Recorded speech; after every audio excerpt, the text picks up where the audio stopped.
Gimana caranya kita bisa mengambil decision apakah menjual ke high end segment atau ke low end segment berdasarkan ya predictive analytics yang kita gunakan menggunakan what if scenario sehingga kita bisa memapping ternyata guys faktor eksternal yaitu ekonomi dan kawasan lingkungan itu lebih berpengaruh dibandingkan faktor rumahnya. Kita bisa lihat bahwasannya ketika income-nya digeser ya, maka harganya juga akan semakin tinggi karena demand-nya juga semakin tinggi gitu ya. Demikian juga kalau daerah perkotaan ya penduduknya relatif padat, maka permintaan terhadap rumah itu lebih tinggi.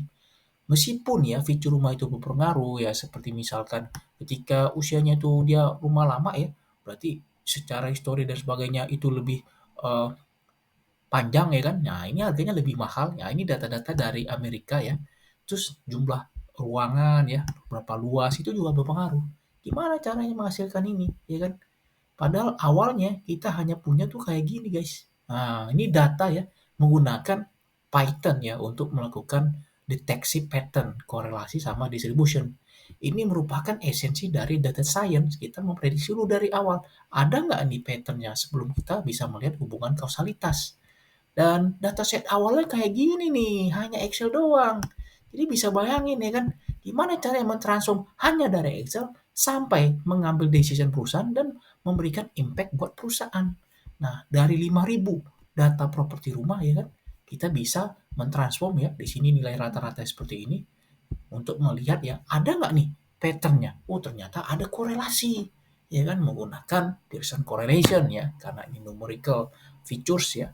Nah, di sini kita bisa melihat bahwasannya average income itu sangat berpengaruh, berkorelasi ya, berkorelasi itu indikasi awal terhadap kausalitas terhadap harga rumah, price. Demikian juga di sini ada house age ya, berapa lama usia rumahnya, tingkat kepadatan penduduk, lalu ada jumlah ruangan dan juga jumlah bedrooms. Dan dari situ kita bisa melihat distribusi datanya. Nah, kalau misalnya nih, memang beneran nih Bang, bisa integrasi Python dengan Power BI. Beneran guys. Jadi kita nggak tipu-tipu guys. Ini kita jalanin di project, kita jalanin juga di masterclass. Silakan ya kan, bagi perusahaan mau ikut corporate, kita udah biasa banget ya kan jalanin corporate learning. Demikian juga masterclass jalan di weekend ya. Termasuk juga kita menjalankan project platform. Nah, itu yang kita jalani berdasarkan riset yang aku jalani PhD di sini, mempekerjakan teman-teman master PhD dan postdoc juga, anak-anak Indonesia. Nah, jadi kita menjalankan ini kan menggunakan Python. Nah, di sini kita pakai Seaborn, Matplotlib, baik visualisasi ya kan, maupun tadi untuk predictive analytics. So, kalau untuk predictive analytics ya, oh ini berat guys. Karena di sini ya kan, kita menggunakan itu adalah DAX ya, Data Analysis Expression, untuk mengambil slope dan intercept ya dari variabelnya. Sementara untuk mendapatkan slope interceptnya, kita menggunakan multiple regression ya, menggunakan scikit-learn.